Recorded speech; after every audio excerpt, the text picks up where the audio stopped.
बाद में स्थिति बंध अध्यवसाय स्थान। स्थिति बंध अध्यवसाय का मतलब क्या होता है? परिणाम, जो स्थिति को बांधने के योग्य परिणाम है या जिन परिणामों से वो स्थिति बंध रही है। तो एक एक स्थिति को बांधने के लिए असंख्यात लोग प्रकार के परिणाम होते हैं। यानी अंतर मुहूर्त की स्थिति है या ये 70 कोड़ा कोड़ी वाली ले लो आप, उत्कृष्ट स्थिति, तो उसको बांधने के लिए जीव अनेकों प्रकार के परिणाम कर सकता है और हर प्रकार के परिणाम से वो 70 कोड़ा कोड़ी सागर की स्थिति को बांध सकता है। तो वो जो इतने सारे एक जैसे परिणाम है उस स्थिति को बांधने के लिए, वो एक पर्टिकुलर स्थिति का उसमें एक समय कम करो, ऐसी फिर असंख्यात लोग परिणाम उससे एक समय कम वाले स्थिति को बांधने के लिए, फिर उससे नीचे 2 समय कम करके वाली जो स्थिति है उसको बांधने के लिए फिर असंख्यात लोग प्रकार के परिणाम। यानी ऐसा हो सकता है कि 4 जीव बैठे हैं, चारों अलग अलग परिणाम कर रहे हैं, लेकिन उनके कर्म की स्थिति एक जैसी बन रही। तो इसलिए स्थिति से परिणामों की संख्या, उस स्थिति को बांधने वाले परिणामों की संख्या कैसी है? असंख्यात लोक गुना है। और उससे भी ज्यादा फिर क्या बता रहे हैं? अनुभाग बंद अध्यवसाय स्थान। अनुभाग बंद अध्यवसाय स्थान का क्या मतलब है?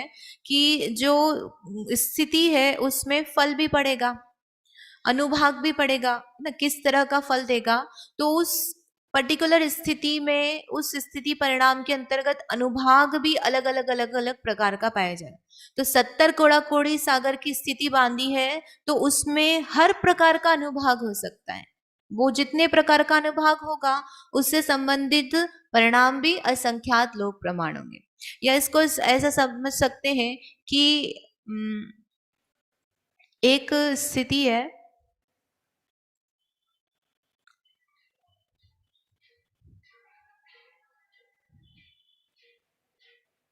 एक स्थिति स्थान है, उस स्थिति स्थान को बांधने के लिए कई सारे तरह के स्थिति बंद अध्यवसाय स्थान हो जाएंगे, है ना। यहाँ पे क्या हो गया कि स्थिति स्थान, स्थिति स्थान यानी 70 कोड़ा कोड़ी सागर की स्थिति को वो बांध रहा है।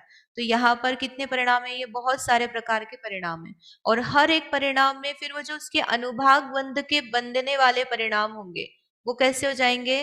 वो असंख्यात लोग हो जाएंगे। तो इस तरह से सिर्फ 70 कोड़ा कोड़ी सागर की स्थिति को बांधने के लिए भी असंख्यात लोग गुणा असंख्यात लोग तरह से वो बांध सकता है।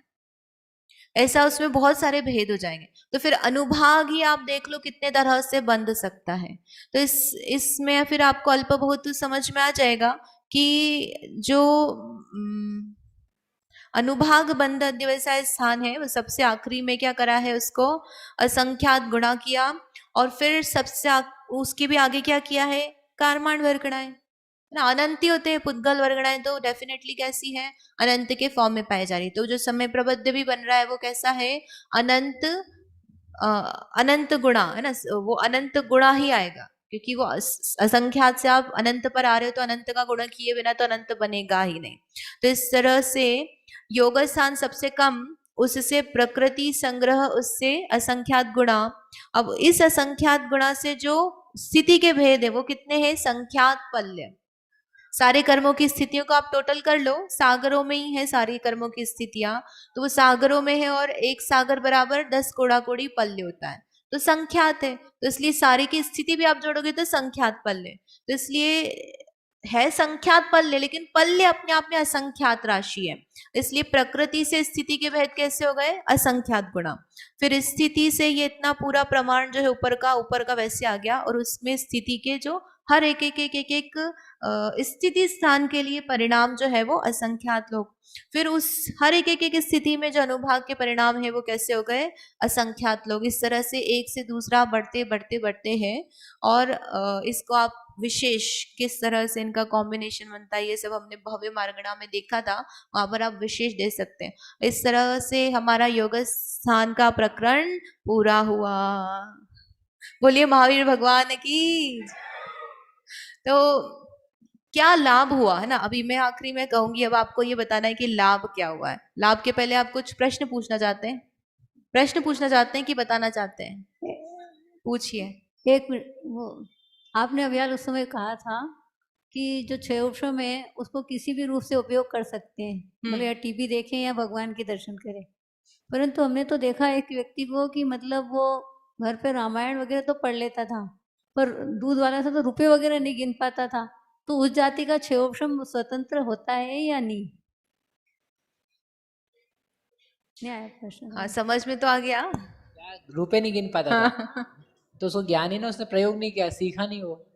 क्या नहीं सीखा? पहले तो गिनता ही था ना, फिर बाद में उस जाति का क्षयोपशम नहीं दिया और रामायण वगैरह पढ़ लेता था वो। तो वो घट जाता है ना, देश घाती स्पर्धकों के उदय कम ज्यादा होते हैं, तो उसके उदय तेज हो गए। नहीं, मतलब ये नहीं है कि उसी जाति का था, उस जाति का नहीं था, ऐसा नहीं है। जैसे नहीं, आप जाति वाती नहीं है, वो ही तो उघाड़ हैं सारे, असंख्यातों प्रकार के उघाड़ हैं। तो उसको उघाड़ पहले अधिक था, वो कम हो गया, विस्मृत हो गया। उसके अलावा क्या है, ये सहयोगी साधन है शरीर संबंधित, आंखें कान नाक मुंह वगैरह, ब्रेन है, तो ये सहयोगी साधन है। सहयोगी साधन में कमी आ जाए तो वो ज्ञान उस प्रकार का काम ना कर पाए, वो व्यवस्था भी है। जैसे किसी को करना नहीं, वो एकदम पकड़ में नहीं आ पाता है, पर द्रव्यहानि हो तो एकदम पकड़ लेता ये है। तो सबके अपने अपने रुचि हैं, इसमें ज्ञान की कोई तकलीफ नहीं है। क्षयोपशम का कोई फर्क नहीं कोई पड़ता है। तकलीफ। दीदी, योग के संबंध में ये प्रश्न है कि 15 प्रकार के जो योग कहे हैं, तो उसमें शुभ अशुभ का बंटवारा, क्या वो जो सत्य और अनुभय और असत्य और उभय और वैसी, क्या इसी प्रकार से होता है? और जो उनसे कहते हैं कि शुभ से पुण्य प्रकृतियों का बंध होता है, अशुभ से पाप प्रकृतियों का होता है। जो योग है वो योग तो शुभ या अशुभ योग ही होगा। हाँ, तो वो 15 में से बंटवारा किस प्रकार रहता है? मतलब मुझे मुख्यतः ये प्रश्न, मैं आपको बताऊं, पिछले वर्ष जो गोमटसार जीव कांड का ऑनलाइन शिविर हुआ था, मैंने भैया जी से प्रश्न पूछा था, तब उन्होंने मुझे कहा कि अगले वर्ष कर्म कांड का शिविर होगा, उसमें आप आइएगा। अच्छा, मैंने ये नहीं बोला कि पिछला पढ़ाया था वहां नहीं से। नहीं, वो मैंने पूछा था, तो भैया ने कहा अगले वर्ष आइएगा, तो वहाँ इसका समाधान होगा। तो मैं एक वर्ष बाद इसलिए प्रश्न रख रहा हूँ इस समय। आपके धैर्य की बहुत अनुमोदना और धन्यवाद। आप चामुंड राय जैसे बने। तो पुनः मैं वो मोक्षनाथ प्रकाशक का में जो योग से प्रकृति प्रदेश बंध के संबंध में आया है कि शुभ योग होने पर पुण्य प्रकृतियों का, अशुभ योग से पाप प्रकृतियों का, और मिश्र योग से पुण्य का और पाप का, दोनों का ही बंधन होता है। तो प्रश्न तो पुनः वही था कि एक समय पे एक योग हो रहा है, तो दोनों का, पुण्य का पाप का बंध ये मैंने कैसे पहले हो? भी कहा था, अपन हस्तिनापुर में मिले थे तब भी आई थिंक अपनी बात हुई थी। जो योग है ना, योग शुभ अशुभ नहीं होते हैं, अभी योग तो योग कहा, होते हैं। अभी कहा उन्होंने। हाँ, बता रहा हूँ। योग जो है योग होते हैं, इसलिए मैंने कहा था कि यहाँ पर अपन पढ़ेंगे कि योग स्थान में योग बता रहे हैं। योग स्थान में योग बताते हुए वो क्या कर रहे हैं, वाइब्रेशंस के टाइप बता रहे हैं। योग स्थान अपने आप में और योग अपने आप में तो वाइब्रेशन की चीज है, ठीक है। अब उसमें जब हम कहते हैं शुभ योग है अशुभ योग है, सूत्र जी में दिया है शुभ पुण्य से शुभ पापस्य, तो हम जो जीव के परिणाम हैं, राग द्वेष प्रशस्त अप्रशस्त, उनको उसके साथ में कंबाइन करके उपचार से शुभ अशुभ योग कहते हैं। क्योंकि योग में वाइब्रेशन में कोई ऐसे डिविजन्स नहीं है कि ये वाला योग है तो ये शुभ योग है, और ये वाला योग है या शुभ है, ये करेगा, ये वाइब्रेशन आएगी तो व्यक्ति शुभ परिणाम वाला होगा, ठीक है, ये वाला होगा तो मिश्र वाला होगा, ऐसे कोई वो नहीं है। प्लस मिश्र प्रकार का कोई योग ही नहीं है। जो मिश्र योग यहाँ पर लिखा है, तो मिश्र योग यानी जो अपन औदारिक मिश्र पढ़ते हैं, वैक्रियक मिश्र पढ़ते हैं, आहारक मिश्र है, उसका तो शुभ वैसा अशुभ कोई से कोई मिश्र नहीं, संबंध ही नहीं है। वो तो कोई मतलब ही नहीं है। मिश्र योग का से मतलब पंडित जी का ये है कि जब एक व्यक्ति है, जब जीव परिणमित होता है तो उस समय उसके परिणामों में मिक्सचर पाया जाता है, शुभ भाव अशुभ भाव का एक साथ युगपत पना पाया जाता है। तो जब ऐसा पाया जाता है तो उसको पुण्य और पाप दोनों प्रकृतियों का युगपत बंद होता है। कैसे होता है तो अगले शिविर में बताएंगे। मतलब वो पांचवा अधिकार है, पांचवा अधिकार जो है स्थान समुत्कीर्तन अधिकार। तो नाम कर्म की प्रकृतियों के भंग बनाएंगे कि कैसे कैसे उसके बंद होते हैं। जैसे सामान्यतः अपन मानते पुण्य करे तो पुण्य का बंद होगा, घातिया को छोड़ दो, अघातिया में ही देखें तो हम पुण्य का बंद करेंगे तो पुण्य में साता वेदनी आ जाएगी, उच्चगोत्र आ जाएगा, मनुष्यायु देवायु में से कुछ आ जाएगा, देवगति, और फिर सुभग सुस्वर आदि यश आ जाएंगे। लेकिन ऐसा नहीं होता है, ऐसा अपन सोचते हैं, लेकिन ऐसा नहीं होता है। उनके भंग बनते हैं, यानी एक ही परिणाम चल रहा है, उससे साता वेदनी प्लस उसके साथ में सुस्वर और हुंडक संस्थान असंप्राप्ता सृपाटिका सहनन, अयश, तो वो बन रहे हैं। तो आप देखो कुछ पुण्य बन रहा है, कुछ पाप बन रहा है, एक ही परिणाम। और परिणाम एक जीव की पर्याय तो एक ही रहेगी ना। तो जो इसे क्या परिणाम है तो इसे क्या मिश्र योग कहेंगे, मतलब उपचार से उसको भी वो जैसे? जो कहना चाह रहे हैं, मतलब जो पंडित जी ने लिखा है, तो उसकी एक्सप्लेनेशन ऐसी होनी चाहिए। अच्छा। ठीक है, क्योंकि अलग से कोई मिश्र योग नहीं होता है जिसमें हम्म, पुण्य पाप का दोनों का बंध आगम में कुछ दिया हो अलग से। हाँ हाँ, शुभ का दिया, अशुभ का दिया। और शुभ अशुभ के योग से ने वो शुभ अशुभ, वहां पे जो चेष्टाएं, उसकी वचन, उसका मन है, उसको लेकर के शुभ अशुभ नाम दिया उसे। जैसे ठीक उपयोग है, ठीक उपयोग शुभोपयोग, अशुभोपयोग, शुद्धोपयोग। जी, तो उपयोग तो उपयोग होता है, ठीक है, उपयोग शुभ अशुभ शुद्ध नहीं होता है, ठीक। राइट। लेकिन जैसे विषय और जैसा राग द्वेष है, उसको लेकर के उसे कह लेते हैं कि ये शुभोपयोग है। परिणाम की मुख्यता से योगों पर ऐसा कथन किया हाँ, है, शुभ अशुभ और राइट। मिश्र। हाँ, जो परिणति है, शुभ शुभ, शुभोपयोग अशुभोपयोग, ये हाँ, वही शब्द के वही है शुभ रूप ही है अशुभ। ना, तो वही। यहाँ योग की प्रधानता से बोला तो शुभ योग बोला, उपयोग की प्रधानता से बोलोगे तो वो शुभोपयोग हो जाएगा।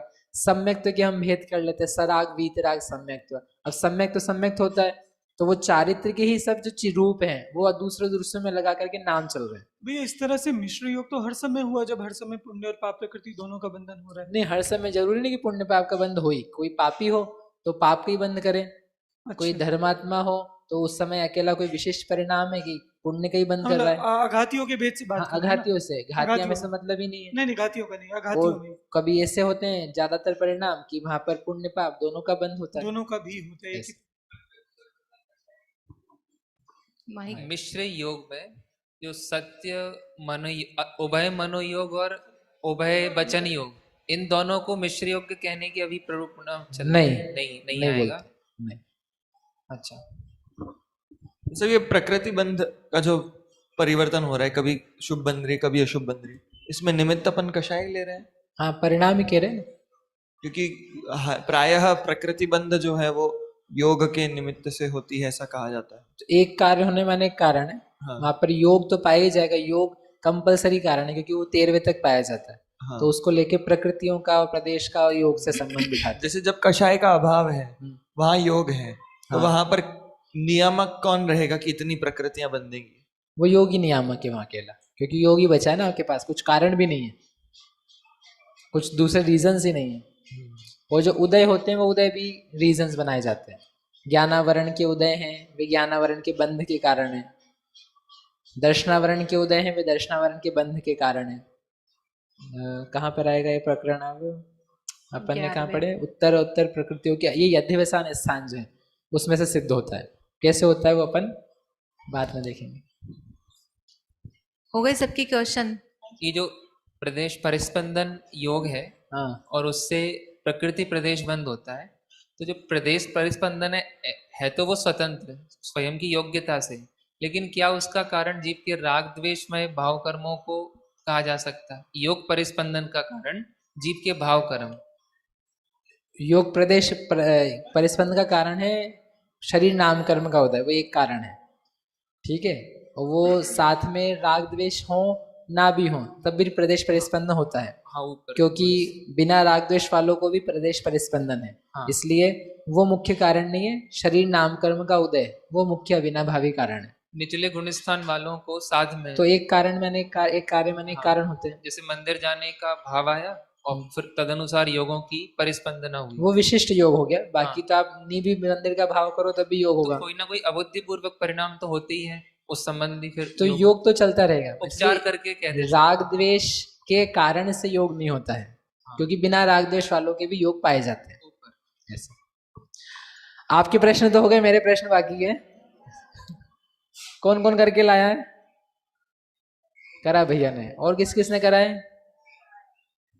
थोड़ा सा ही करा है, इतना बड़ा नहीं बन रहा था। अरे 1 2 3 गणित वाले सब करके लाए, 4 कंप्यूटर वाले करके लाए हैं। थोड़ा सा करा है। अच्छा, थोड़ा सा करा है आपने। बहनों में किसने करा है? 5। जहां तक आया वहां तक का मतलब कौन से नंबर तक किया है? 84 तक हो गया है हाथ से। चलो मल्टीप्लाई आपने कर दिया है, आपने बनाया है, इन्होंने बनाया है, आपने भी थोड़ा बहुत बनाया है। तो आपका 14 नंबर लिख लिया आपने। 14 लाइन्स कौन कौन लिख करके लाया है कि किसके सबसे कम किसके सबसे ज्यादा? 14 लाइन कौन लिख करके लाया? आप लिख करके लाए हो। और बहनों में 14 लाइन लिखी किसी ने? 14 लाइन का सिंपल होमवर्क था आपको, इससे सिंपल तो हो ही नहीं सकता है। सबसे कम बताओ भाई, सबसे कम मेरा एक काज का फोन देना। सबसे कम भैया सूक्ष्म एकेंद्रिय लब्ध्या पर्याप्तक, हाँ उसको सबसे कम शक्तियां हैं, मतलब सारे मेरा चाहिए। 12 स्थान मिलाकर, उसके सारे 12 स्थानों की शक्ति का कैलकुलेशन करके हाँ सूक्ष्म एकेंद्रिय लब्ध्या पर्याप्तक को सबसे कम योग शक्ति है। हाँ उसके बाद बादर एकेंद्रिय अपर्याप्त, लब्ध्य पर्याप्त है। बादर एकेंद्रिय लब्ध्य पर्याप्त उसको है। फिर सूक्ष्म एकेंद्रिय पर्याप्त, फिर बादर एकेंद्रिय पर्याप्त, बादर एकेंद्रीय पर्याप्त है। फिर 2 इंद्रिय पर्याप्त, 3 इंद्रिय पर्याप्त, चतुरिंद्रिय पर्याप्त, असंगी पंचेंद्रिय पर्याप्त, संगी पंचेंद्रिय पर्याप्त, फिर इसी क्रम से पर्याप्त। तो वो कम से ज्यादा बढ़ते ऐसा उन्होंने लिखा है, किसी और ने लिखा है क्या किसी और रूप से? नहीं नहीं, क्या लिखा है? यही लिखा है, कुछ और लिखा है? कुछ और लिखा है, क्या लिखा है आपने? इनको दे दो सारी का। क्या बोलो? सूक्ष्म एक इंद्रिय लब्धि अपर्याप्त सबसे कम, उसके बाद सूक्ष्म एक इंद्रिय निवृत्ति अपर्याप्त, हाँ फिर बादर एक इंद्रिय लब्धि अपर्याप्त, हाँ फिर बादर एक इंद्रिय निवृत्ति अपर्याप्त, हाँ द्वि इंद्रिय लब्धि अपर्याप्त, द्वि इंद्रिय निवृत्ति अपर्याप्त, हाँ। त्रि इंद्रिय लब्धि अपर्याप्त, त्रि इंद्रिय निवृत्ति अपर्याप्त। आपने इस फॉर्मेट में लिखा है, ठीक है, आपका भी ऐसे आया है। दो के इन्होंने एक का बताया है, इन्होंने अलग फॉर्मेट में बताया है, और किसी ने कुछ और लिखा है क्या? और बाकी को तो पल्ले ही नहीं पड़ रही कि चल क्या रहा है। देखो जो बनाया था ना वो ऐसे ही बनेगा जो ये ऋषभ भैया ने बताया था। सूक्ष्म, एक्चुअली आपने भी थोड़ा क्या बोला था आपने, पहला दूसरा? हाँ, उसके बाद बादल नहीं आएगा। जो मैंने बनाया है मैं मेरा बता देता हूँ, फिर अपन यहाँ पे आकर के देखेंगे। सूक्ष्म एकेंद्रीय लब्धि अपर्याप्तक, सूक्ष्म एकेंद्रीय निवृत्ति अपर्याप्तक, फिर बादर एकेंद्रीय लब्धि अपर्याप्तक, फिर बादर एकेंद्रीय निवृत्ति अपर्याप्तक। उसके बाद की फिर वैसे ही है, द्विंद्रिय लब्धि अपर्याप्तक, तीन इंद्रिय, चार इंद्रिय, असंगी, संगी, लब्धि अपर्याप्तक, फिर पांचों पर्याप्तक। ऐसे करके ये 5 आए हैं। अब इसमें से कौन सा सही है ये कल बताएंगे। अब एक काम और रह गया है, लाभ का अपने पास समय नहीं है उसके लिए, कल उसकी चर्चा करेंगे। कल आप प्रारंभ में समय पे लिख करके लाएं। आपको कॉपी में क्या करना है, 5 लाभ लिख करके रखने हैं। और 5 नहीं हुए हो किसी को तो कोई बात नहीं, लेकिन 5 लाभ लिखोगे तो आप एक बता पाओगे। हम आपसे केवल एक पूछेंगे जो आपका इम्पोर्टेंट हो, आपको अच्छा लगा हो, और यदि वो किसी और ने बता दिया है तो आपको फिर वो नहीं बताना है, आपको कोई दूसरा बताना है। अपन शुरू के 10 मिनट में उसकी चर्चा करके फिर आगे पता नहीं कल दिन में क्या पढ़ेंगे। मैंने सोचा तो पंचभागार चूली का अलसी क्या कर सकते हैं, तो 3 दिन में पूरा भी हो जाएगा, तो अपन दिन में करेंगे। ठीक है, समझ में आ गया? जिनवाणी स्तुति। निज निधि निज में बताए, इसके लिए वाणी माँ को वंदना 100 बार है, वंदना 100 बार है।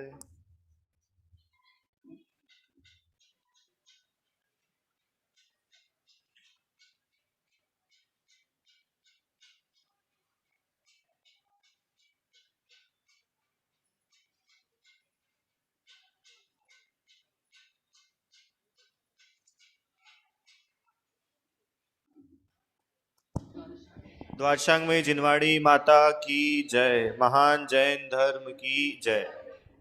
कल अपन जो विषय चालू करेंगे उसके लिए आप एक काम करके आए, आपकी पुस्तकों में जो पीछे बंद विच्छुत्ति है उस बंद विच्छुत्ति को आप पढ़ के आना, 2 4 5 बार देखना, और मैं शाम को प्रयास करूंगा, फिर वो कल के लिए चाहिए रहेगा, लेकिन वो एक और होमवर्क देना है आपको, उसके लिए पेपर दूंगा। तो आपको बंध विच्छुत्ति है ना पढ़ के आनी है, थोड़ा नोटिस करना आगे पीछे कैसी है, कहाँ कहाँ कौन सी प्रकृतियां हैं, तो वो अभी अपने लिए काम आएगी। पंच भागार चूलिका में बंध विच्छुत्ति वाली टेबल काम में आएगी।